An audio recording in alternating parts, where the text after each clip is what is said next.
When We Were Young, 2024, all album plays. We are going to be listening to records at a festival. Have you heard of this? I have. It's very questionable at best, really, if we're going to hear a lot of these. 57 records. And the record we're talking about in this episode, Weird Kids by We Are the In Crowd. Before we get into our takes on this record, Lizzie, tell us a little bit about the band and this album. Weird Kids is their second album and came out February 18th, 2014. So it's a little bit of that newer album wave. Yeah. So 10 years for this one. This one was produced by the one and only John Feldman. It came out on Hopeless Records. There were a lot of singles. There were 5 singles off of this LP, which I was not expecting. So those 5 singles were Attention, The Best Thing That Never Happened, Long Live the Kids, Windows in Heaven, and Manners. That's a lot. Yeah, I was like, are we sure that some of these should have been singles? But we'll get into that. This was ranked 29th on the Billboard 200 charts when it dropped. Number 8 on the U.S. Alternative Albums chart. And they were a Glamour Kills act. At least that's when I first heard about them. And they supported Newfound Glory later in 2014 as well on that run. I'm like, this is very clearly like Lizzie's growth period, you know, like this is the time when you're coming up, you're in high school and all that. So I graduated high school at this time. Yeah, but it's still that time for you. It's still like that era of the emo scene, the Glamour Kills scene, the Warped Tour scene. This is your time to come up. This is your come up era. This is my come up era. I was just in community college. Yeah. I'm going to ask you for your takes on this record. But before I do, we are going through all the records that are being played at this festival When We Were Young. So if you want to know when we're talking about your favorite record, go ahead, hit the subscribe button, hit the little bell, hit the little like button, hit the little comment where you can leave a comment about what you think about any of this. And we have a playlist with all of the albums that we are reviewing. Make sure to check it out because we are going to talk about your favorite record that's being played. Maybe we already have, and you got to let us know what you think about it. So drop a subscribe and we'll see you in the comments when you inevitably hate what we say about these records. And then Brian's going to fight you about it in the comments. All right, Lizzie, go ahead and tell us what you think about Weird Kids by We Are the In Crowd. I was a Glamour Kills kid for sure, because that was when the touring era of that was like 2010 to 2014, 2015. That's my like high school to early college years. So when I heard about We Are the In Crowd, I heard them from their very first album. So the first song I really ever heard from them was We Need a Break. That's one of my favorite songs by them. And I love that first album. So when they were kind of coming out with more of their later releases, I was really stoked for it. And I remember when Weird Kids came out, I was like, yes, this is still really good. I do like it, but I never saw myself ever returning to it. I really returned to their other albums, pretty much their other EPs. So that's where that kind of fell off for me. So revisiting this has been an experience. Wow. Wow. Listening back through this. I'm so interested right now. Go ahead. I love Tay Jardine's voice. I also like her side project, Saint. I love that side project so much. Listening to this, though, a lot of these songs, sonically sounds really repetitive. They played it too safe. We talk a lot about like what makes a cohesive album, even if you have differences. This was not cohesive with too many different sounds, and then you just kind of mash them up together. And even one of their main singles, the one that everyone kind of knows, The Best Thing That Ever Happened. We'll play it sometimes at like emo nights, or you'll hear it around a little bit more. It gets annoying. And I hate to say it because it's a bop. It's a fun little bop, but it was not what I remembered. Wow.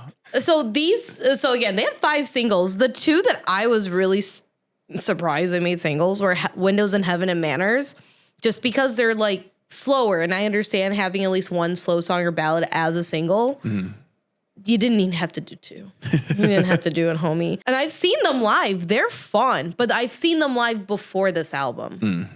So that's also my flex. But I love Tay Jardine and everything, but it just was not what I anticipated again. So my top tracks from Weird Kids are Dreaming Out Loud, Remember to Forget You, and Reflections. So for Dreaming Out Loud, I really thought that the balance between Tay Jardines and Jordan X, who's the other backup vocalist, they have a really good balance with the beginning and throughout the rest of the song with their vocals.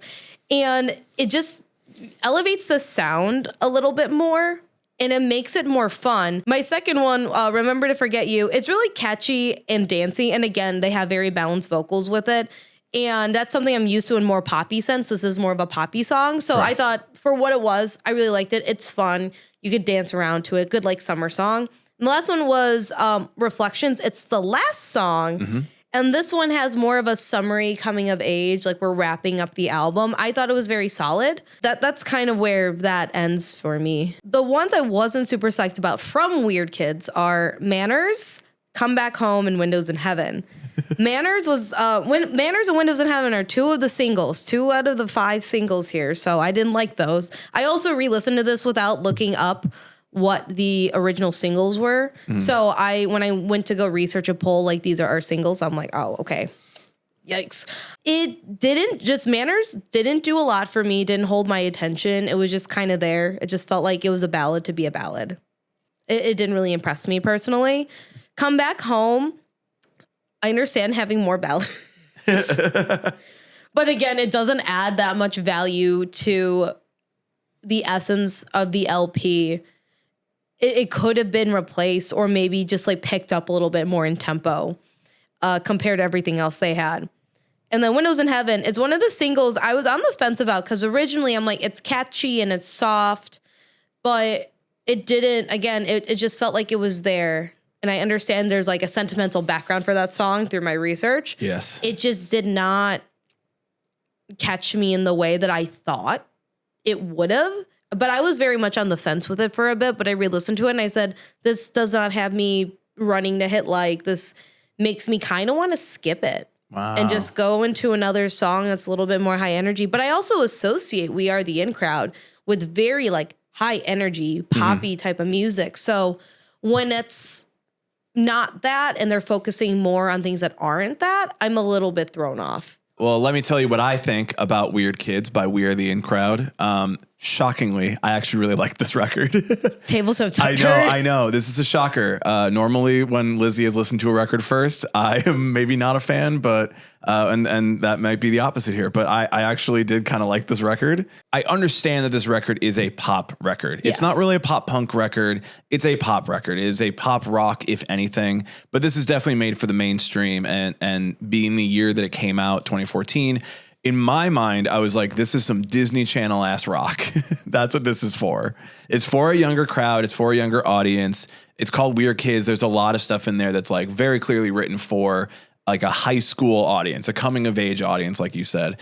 And so obviously in 2014, I'm not listening to that because I have fully graduated college and I'm into full on adulthood. I'm like, I don't need this. Whatever you're presenting me, I probably don't need this. So I never really checked out We Are the In Crowd at all. Besides the single, just to be like, oh, okay, I know the single. They were on so many Warped Tours I went to. Oh, they were pushing this band to me. And I mean, Hopeless Records had a lot of like those other pop punk bands like All Time Low or stuff like that like didn't really hit me in the same way. So this was my first time checking out this record in full and a lot of these songs in full. So I was very surprised that I was like, yeah, I actually kind of dig it now. I don't know if just time has passed and I'm just like, no, this is okay. Like this hits me in the right way. And just being a pop record is fine. I don't need it to be a pop punk. I don't need it to be an emo record. It can just be what it is.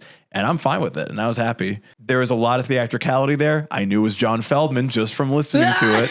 A lot of theatricality on it. The dual vocals and Tay Jardines' voice obviously is fantastic. Last thing about this, generally, 31-minute record, I'm in. You got me.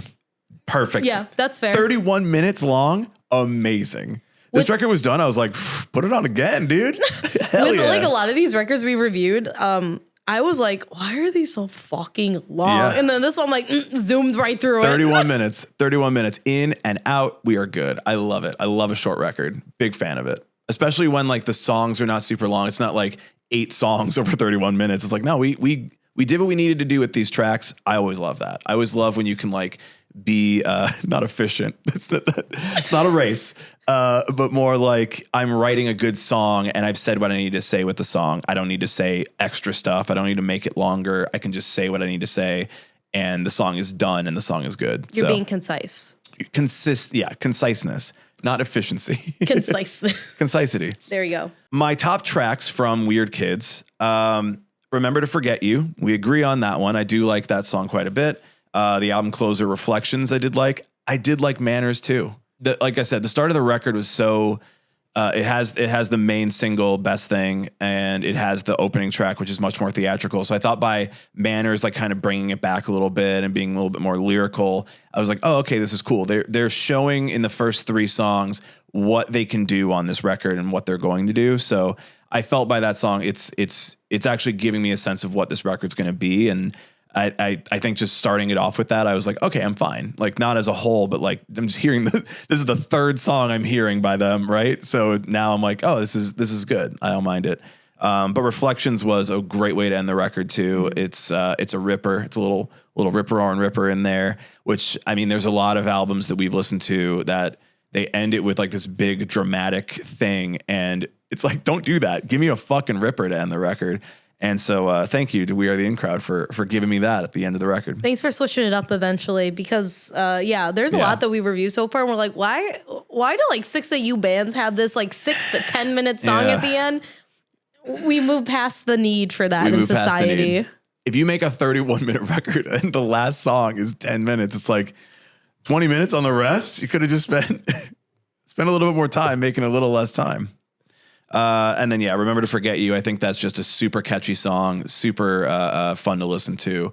I also, that was one where I'm like, this will be fun to hear live, right? Like I'll enjoy singing along with this, the crowd participation. I was like, yeah, that's a good one to me. My least favorite tracks from Weird Kids. The only one that I really didn't like that much to like write it down was Dreaming Out Loud, because immediately that guitar riff, I'm like, this is a car commercial.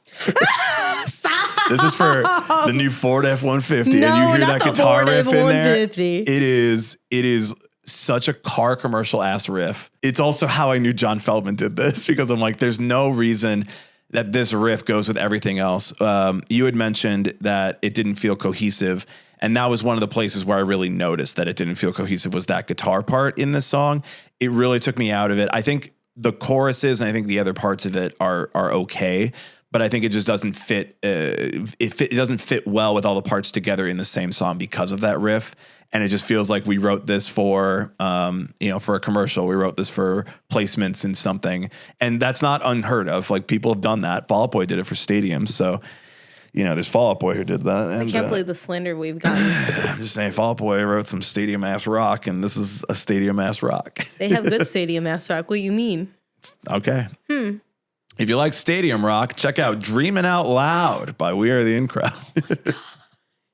Yeah, I mean, I generally was fine with this record. I could only pick the one. I don't know if this is one that I'm going to revisit a lot, but I definitely saw myself enjoying this. And I was a little surprised for me enjoying it and you not, but hey, these are how the turns do table. Yeah, I was super shocked. I like re-listened to it. I'm like, am I sure this is the right album I'm supposed to be listening to? I went on Spotify and I looked back and I'm like, no, I started to run through the other, like their other albums and EPs. I'm like, no, this is the right band. Yeah.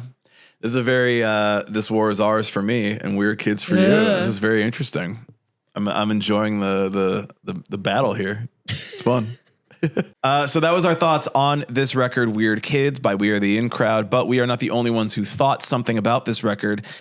However, I could not find any Amazon reviews on this. There were none. They're basically all 5 stars, but there's like 4 reviews. So there was really nothing for this one on Amazon. So I have none. But Lizzie, you have some critic reviews you can tell us of how this was reviewed in the media. I do. That's so crazy. Now I'm going to tell you about how a bunch of people did not like it, unfortunately. So the first one comes from The Guardian by Phil Mongredon, and he gave it 1 out of 5 stars. Whoa. And it's short and sweet. Sadly, nothing to do with Dobby Gray or Brian Ferry. New York State-based We Are the In Crowd deal in the sort of cloyingly perky, chorus-heavy impact light pop that puzzlingly gets marketed as punk on the basis that its lyrics are vaguely angst-ridden. Their second album is a veritable atrocity exhibition of forgettable keyboard riffs, muzzle guitars, and inane lyrics. And the foghorn subtle voice of frontwoman Tay Jardine. Now that's just offensive. That's offensive. Whoa, no. Don't come at her. She can don't sing care. so everything else, whatever. Yeah. Your word salad, even though Brian tells me I write in word salad. All music reviewers do. All right, be but quiet. you cannot Can't have do a that. negative review Do not about slander Tay. my girl like that. No, Tay's vocals are fucking rad on this. When she drops the Centaurian Below on Windows in Heaven, a surprisingly touching ballad about her late father taking shape, it's comfortably the highlight here. That's it. That's it. Whoa. Okay. I was like, fuck. All right. Do you agree with this take? This is a lot harsher than I would have been at all. Yeah. I had some positive notes. I mean, it's still pop punk. It's not like traditional Kind punk, of. but it's poppy punk. So my second review from Sputnik Music by Black Llama on February 13, 2014. 4 out of 5 stars. We're doing better here. Hell yeah. TLDR, unabashed pop punk glory, We Are the In Crowd skate the somewhat sophomore slump and release their strongest album yet. Many critics were overly eager to lump them in with the Paramore clones. Attractive female singer with a good voice and pop punk leanings, it is understandable. With Weird Kids, We Are the In Crowd excel where others falter, stepping out of the shadow of other bands in the genre and claiming a space of their own. There is some disjointedness in the flow of the album, which can hinder the listening experience. Even a few days in, I have found that certain tracks work better in a different order. Some of the songs would have benefited from less pop music stripping. I understand making things radio friendly, but with such a capable and entertaining rhythm section at their disposal, I would have loved to hear more from them. The electronic interjections and sample usage, had it been given over to a few tasteful guitar solos or tasteful jamming from the guys, would have been more welcome. Still, fans of the band and genre will be more than pleased that We Are the In Crowd has not fallen prey to the typical quote-unquote bad second album. I could see what he means by saying like you need, or they mean about mixing the songs around. I feel like that would have, made sense. Every time I hear that, it's like John Feldman. Your issue is with Jonathan Feldman. Mr. Jonathan.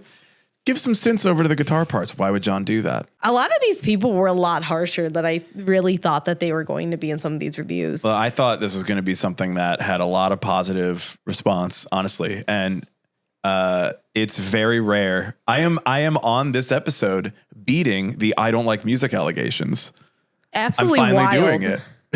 I liked this one. I think more women should be playing in bands at When We Were Young. Wow, look at Brian. He's single-handedly championing having women on the bill when we were young. Leave it to a man to carry women. So those are our takes. Those are the audience's takes. Those are reviewers' takes. But the last question that we need to answer is, would we recommend seeing Weird Kids by We Are the In Crowd at When We Were Young Music Festival? If I could time it and get the middle section with those few songs that I do really enjoy, sure. But I'm not going to go out of my way to do the math or ask Brian to do the math for me. I'll do the math for you. I probably won't check out this record at When We Were Young. Ideally, because We Are the In Crowd is reunited for this, I would hope that they play more shows, whether this year or in 2025, and I would check it out then maybe if they were on a tour. I liked this record enough listening to it. If it becomes something that I put on my rotation, as we've done with a couple other these records, I would check them out every time. But it's to be determined as to whether or not this is a record that now I become like super accustomed with and I listen to all the time. I think I would rather wait for an at-home show, on a big day of a festival with so many bands playing. There's just not a good chance that I'm going to skip other bands to watch this one. But I did enjoy listening to it. And if you're a fan, I mean, this might be the only time in 2024 you get to watch We Are the In Crowd at all. Yeah. So I would recommend it if you're a fan, but from our reviews, maybe not a ton of those. Oh boy. That answers that question as to whether or not we would see it. What do you think? Are you going to see it? Are we right? Are we wrong? Are you in the crowd at When We Were Young Fest? Are you Killing a it. weird kid? Crushing it. Let us know in the comments. Let us know by subscribing to the channel if you liked this. We are going through all the records. We have a playlist up on the channel. Check out that whole playlist. It's down in the description as well. So drop us a like, drop us a comment if you're feeling good, if you're feeling bad about what we said about your favorite record. Jesus. Until the next time, we are the In Crowd 2024. When We Were Young Fest, we will see you there.